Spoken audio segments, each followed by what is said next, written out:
At my mom's birthday, things went from uncomfortable to unforgettable in a way I'll never forget. Her birthdays had turned into these strange, almost staged performances. It wasn't about celebrating her anymore, it was about showing off my brother's son, Tyler. He's 14, and in my family's eyes, he might as well be royalty. Every year, the spotlight's on him instead of the cake, and honestly, I usually just kept my head down, handed over my gift, made some polite small talk, and slipped out early.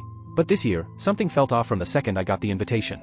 Mom called me personally and said, "I'd really love it if you'd come, Stephanie. Tyler's been asking if you're going to be there." That should have been my first warning sign. Tyler never asked about me, unless he was scheming. Last time, he buttered me up with compliments about my cooking because he wanted me to buy him a new gaming chair. 2 weeks later, I heard through the grapevine that he told his little friends, Stephanie used to be a mom, but she failed. Failed? That was his word. And when I told my brother about it, he just shrugged and said, he's at that age where they test boundaries. So yeah, I wasn't expecting kindness. But I still showed up, because that's what I do. I keep showing up, even when they don't deserve it.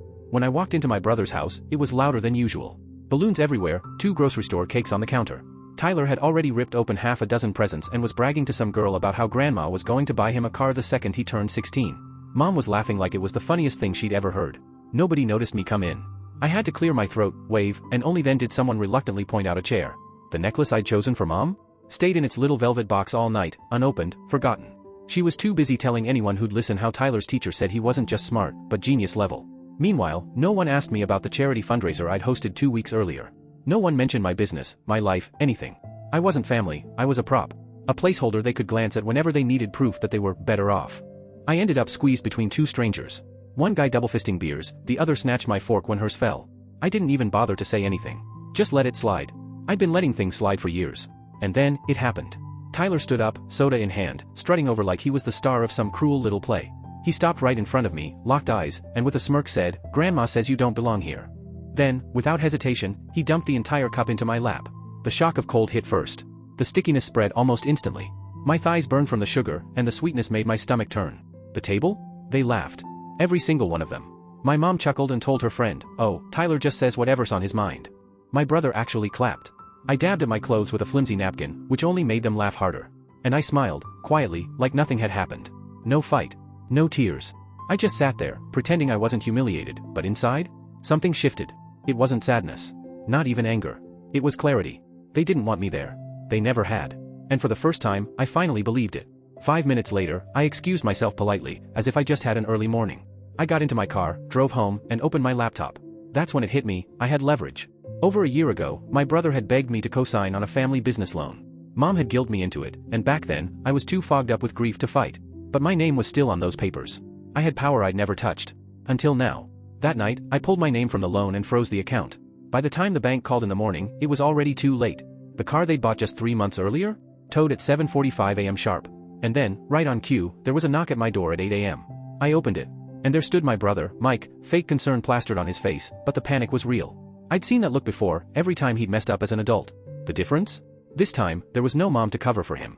No dad to bail him out. And no me, to pretend it was going to be fine. I just stood there, waiting for him to speak. And that's where everything really began. He looked wrecked. And instead of waiting for an invitation in, Mike just stormed past the threshold like he owned the place. No, good morning. No, I'm sorry about last night. Not even a single word about the soda Tyler dumped in my lap while the whole family laughed like it was the comedy event of the year. Nothing. He shoved a stack of papers at me. His hands were shaking, his voice flat, like he was reading from some desperate script. "The loan's frozen," he said. "They told me the cosigner pulled out. They said if I don't replace you, we're in breach." I leaned against the doorframe, crossed my arms, and just stared at him. Didn't say a single word. He kept going, piling excuse after excuse on top of me. "The shop's not going to make rent next month. The credit cards are maxed out. I've got payroll to cover, Mom's insurance payment is coming up, and Tyler's football fees are due next week." Still, I stayed quiet. And that's when his voice changed. He stopped sounding panicked and started sounding offended. Like I was the problem. "You're doing this over a joke," he snapped. A joke. That's what he called it. Not the soda soaking my clothes. Not the years of little digs about my daughter. Not the graffiti. Just a joke. That was it. I shut the door right in his face. 5 minutes later, my phone lit up like a slot machine. First Mike, then his wife, then Mom, each one trying a different angle. Guilt trips. Fake confusion. Even mocking me. Tyler, of course, sent me a TikTok of someone fake crying. No words, just that smug little video. By the evening, I realized how far they'd take it. I'd closed my store late and headed out to the parking lot. My keys were in one hand, a grocery bag in the other. And then I froze. My car. The paint was ripped open, a deep scratch running down both sides clear to the metal. The rearview mirror had been kicked clean off. The back window was spiderwebbed like someone had taken a bat to it. For a second, I just stood there, staring. The lot was completely empty. No voices. No footsteps. Just that eerie stillness, like the world itself was holding its breath, waiting to see what I'd do. I didn't call Mike. I didn't call Mom. I didn't scream, or cry, or collapse. Instead, I went back inside, pulled up the store security feed, and hit rewind. And there it was. Tyler. Hood up, laughing with one of his idiot friends. One of them was filming, like this was all just content for their little highlight reel. I watched Tyler step up to my window, spray paint the words, fake A&T, in dripping red letters, then pose in front of it like he was shooting a music video. When he was done, he kicked a flower pot off the steps for good measure. I didn't even blink. I picked up the phone and called Uncle Ray. He was at the store in under 30 minutes. We sat in silence as the footage played out. He didn't interrupt, didn't shake his head, didn't sigh. When it ended, he leaned back in his chair and said one sentence. "You're calling the police. Don't argue." So I didn't. He made the call himself and sat beside me while I gave my statement. The officer who showed up was professional but blunt. And apparently, this wasn't the first time they'd heard Tyler's name. There'd already been reports, damage at school, other incidents, conveniently swept under the rug. But this time, it wasn't being swept anywhere. This one was sticking. The next morning, Mike was back. Not knocking, not calling. Just standing across the street, pacing like a caged animal, waiting for a miracle that wasn't coming. When he realized I wasn't coming out, he started yelling. I couldn't hear all of it, but I caught words like traitor, heartless, and you'll regret this. Then my phone buzzed again. Mom this time. Her voicemail was short, cold. I don't know what got into you. You're letting money come between family, over what? Some childish prank? She still didn't get it. None of them did. It was never just about the soda. Or the window. Or even the loan. It was years. Years of being treated like I was a guest in my own bloodline. Tolerated, not loved. Overlooked, not valued. They thought because I didn't explode, I wasn't paying attention. They thought silence meant weakness. They were wrong. Because this time, I wasn't breaking. I was watching. Watching the cracks finally form in their foundation. And I wasn't done yet. The charges landed a few days later, official, stamped, and undeniable. Vandalism. Trespassing. Property damage. Tyler's name was right there, tied to it all. And because he was a minor, the police had to drag Mike and his wife into it, too. The footage made it airtight. No wiggle room. No, maybe it wasn't him. No excuses. But I didn't celebrate. I didn't pour a drink or smile in victory. I just opened my store like it was any other morning, swept a few leaves off the sidewalk, and unlocked the register. Business as usual. That's when the phone started ringing. Not with orders, oh no. With gossip. With poison. Customers told me Mike was out there running his mouth, saying I'd faked the whole video, that I'd edited the footage to frame his son. One of my vendors even told me my own mother had shown up at his shop, whispering warnings that I was unwell, that I was headed for another breakdown. I didn't bite. I didn't defend myself. Instead, I sat down at my desk one night and started making a list. Everything they were tied to. Everything I'd once handed over with blind trust. The business loan? Already frozen. The lease agreement for Mike's second location? My name was on that, too. His wife's little Etsy boutique? I'd set it up from scratch. The PayPal. The Stripe. The tax ID. All of it, under my name. My risk. My liability. And that was my mistake. I'd given too much. Trusted too easily. That generosity was done. By the end of the week, I'd pulled every plug. Closed the accounts. Revoked permissions. Alerted tax services to remove my information from anything tied to her name. I dismantled it piece by piece, like pulling bricks from a house until it caved. The fallout was immediate. Their boutique? Shut down within 48 hours. The lease on Mike's shop? Bounced. The landlord slapped an eviction notice on the door. Mike tried calling me 17 times in a single day. His voicemail started out pleading, then turned to anger, then something that almost sounded like crying. Mom called, too. And this time her tone wasn't just disappointed, it was furious. She said I was tearing the family apart. That Dad wouldn't want this. Funny thing is, Dad was the only one who ever treated me like an equal. The only one who saw me as a partner, not a backup plan. And that's when it finally hit me. They thought what they had built was theirs. They strutted around like I was lucky just to be part of it. But the truth? It had been mine all along. My effort. My credit. My name on the line. They'd never respected that because acknowledging it meant admitting I had power. And they couldn't stand the thought of me holding something they couldn't control. So they lashed out. One night, I came home and found my store's front window shattered again. This time, they didn't even bother covering their tracks. A rock sat on the floor, and rubber banded to it was a note. 4 words. You'll be alone forever. It didn't scare me. It didn't even sting. I picked up the rock, peeled the note off, and taped it to the wall of my office. A reminder. Then I called Uncle Ray. He showed up the next morning, lawyer in tow. Sat me down and said, we're pressing full charges this time.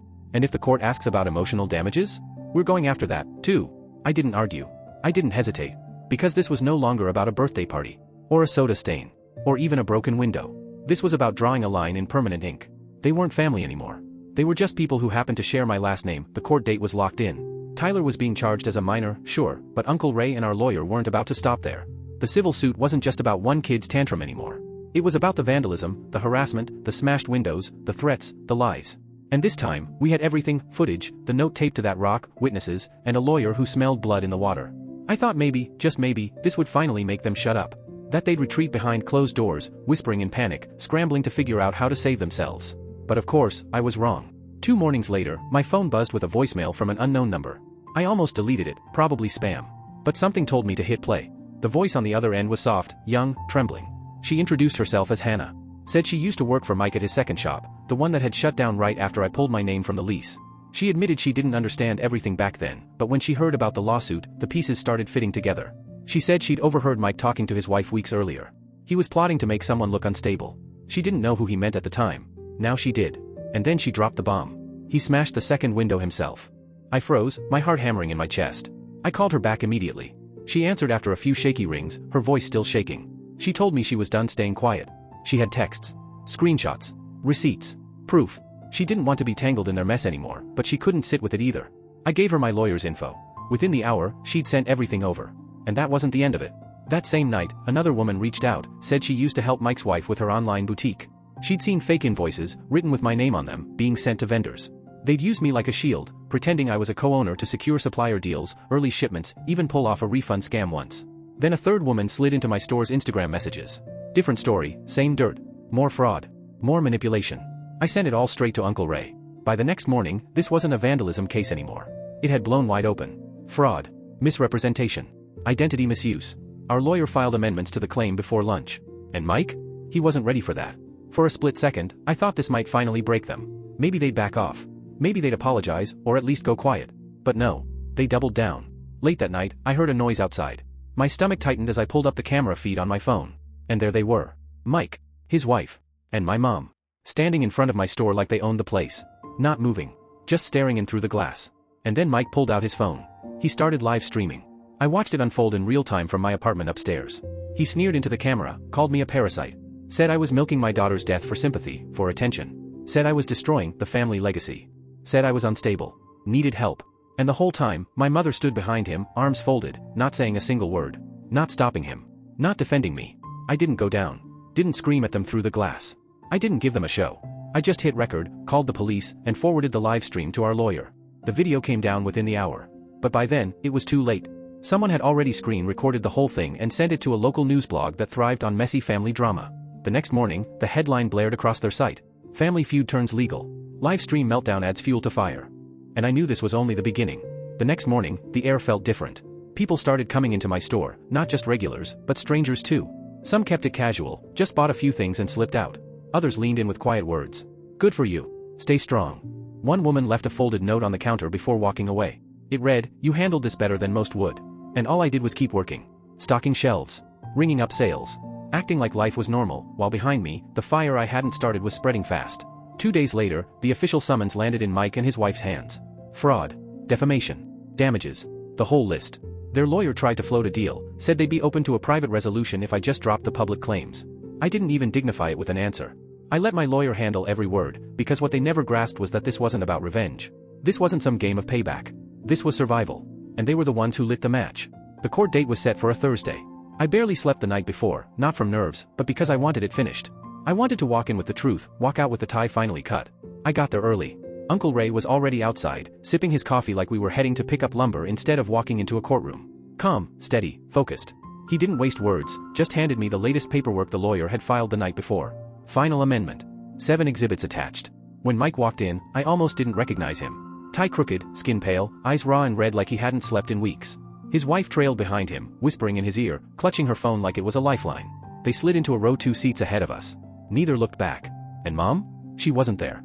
Later I heard she told the neighbors she was too heartbroken to attend. Yet that very morning, a photo landed in my inbox, her sitting at her favorite brunch spot, laughing over mimosas with a church friend. Then it began. The judge was all business, professional, efficient, sharp. Our lawyer laid it all out piece by piece. The footage of Tyler trashing my car. The live stream Mike had posted where he called me a parasite. The invoices his wife had signed in my name. Then came the witness statements, 3 former employees, 2 vendors, and Hannah, the young woman with receipts proving Mike had staged the second vandalism himself. I watched Mike shrink deeper into his seat with every exhibit shown. His shoulders slumped lower. His face turned ashen. By the time Hannah's evidence was read, he couldn't even lift his head. And then our lawyer pushed for restitution. Not just repairs, but emotional damages, interference with business, legal fees. The whole list.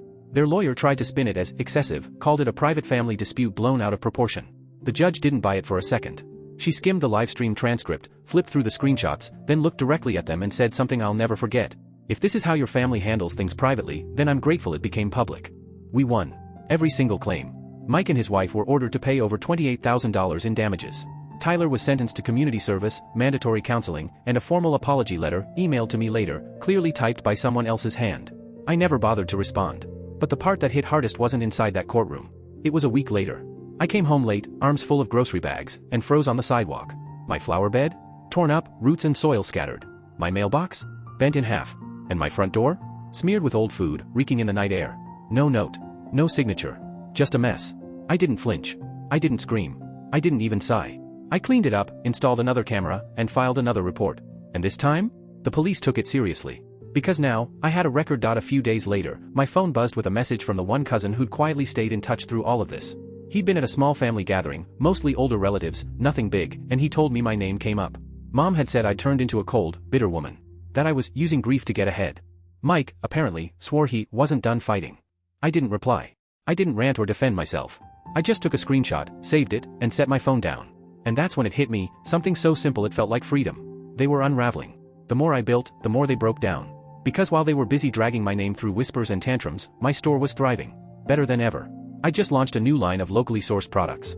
Partnered with a regional supplier. Sales doubled in a month. We were already planning an expansion, and my staff had grown to keep up with demand. And the crazy part? It didn't feel heavy anymore. It felt earned. I made sure the right people heard about it, too. Not everyone. Just the cousins who still mattered, the ones who called on birthdays, who showed up to the funeral without needing to be begged, the ones who saw me as family without conditions. I'd casually mention the expansion, the press write-up, the business award I was nominated for. Not bragging. Not rubbing it in. Just facts. Progress. Happiness. And I knew it was eating them alive. Because for years they told me I needed them. That without their approval, their attention, their precious last name, I'd be alone. But now? They were the ones on the outside looking in. And the worst part for them wasn't the lawsuits or the money. It was that I was fine. More than fine. Months slipped by. My store thrived. The buzzing edge in my chest that had been there for years, the constant bracing, waiting for the next jab, it finally went quiet. I still kept the cameras up, the locks reinforced, but for the first time in a long time, I wasn't checking over my shoulder. I hadn't heard a word from Mike since court. His wife scrubbed me from her social media. Tyler vanished online, or maybe they just hid him behind private accounts. Either way, their silence felt strategic, not remorseful. Mom never called again. Not once. But I still heard things. News traveled. An older cousin told me Mike had tried to start another business, but nobody would back him. Landlords wanted cosigners. Suppliers wouldn't take his calls. Even their church, the one that used to cheer them on blindly, had cooled off after the live stream fiasco. They were stuck. Cornered. And the beauty of it? The mess they were drowning in wasn't mine anymore. Every step I'd taken had been clean. By the book. Every form I filed, every account I closed, every withdrawal from a loan or lease, it was all mine to do. All within my rights. They threw mud. I handed the judge a file. And that difference? That's why I walked away lighter, while they carried the weight of everything they'd built on lies. But there was one moment, unexpected, small, yet strangely satisfying, that sealed it all for me. It was a Sunday. The store was closed. I'd just wrapped up a private event we'd hosted, a showcase for women-owned businesses. The place had been buzzing with laughter, conversation, the smell of catered food lingering in the air. Now it was just me and my team tidying up, music low in the background, the clatter of dishes being stacked. One of the new girls I'd hired was sweeping near the front door when she stopped and said, almost casually, there was a lady outside earlier. Dressed up like she came from church. Just staring in. I felt something tighten in my chest. I went to the camera feed and hit rewind. And there she was. My mom. She stood there on the sidewalk for maybe 5 minutes. Didn't knock. Didn't wave. Just stared through the glass. Like she couldn't believe what she was seeing. I wondered what she expected. An empty shop? Lights off, shelves bare? Maybe me, sitting alone behind the counter, struggling, waiting for someone to save me. But that's not what she saw. She saw a team cleaning up after a sold-out event. A stock store. Movement. Growth. Light. Life. She turned and left without a word. And me? I didn't chase her. Didn't call. Didn't even pause for long. I just locked the doors, wiped the counters, and finished closing up, because by then, it really was nothing. I don't miss them. Not my brother. Not his smug little son. Not his wife. And not the mother who spent her whole life protecting everyone but the daughter who actually needed her. I don't miss the fake smiles or the loaded silences or the forced laughter at Tyler's cruel little jokes. I don't miss the sting of seeing family photos where my daughter's face was missing, erased like she'd never existed. What I have now? It's real. I'm building more than a business, I'm building a life. A space where I'm respected. Where I'm safe. Where my voice isn't just heard, it matters. And yeah, I'll admit, when something goes right, when we hit a sales milestone, when a new product line sells out, when someone tags my store online and calls it beautiful, I make sure a certain cousin hears about it. Not out of spite. Just strategy. Because I know the story will travel back. And I know it burns. Maybe that's petty. Or maybe that's just what it looks like when the quiet one finally gets tired of being pushed around. Either way, I sleep just fine.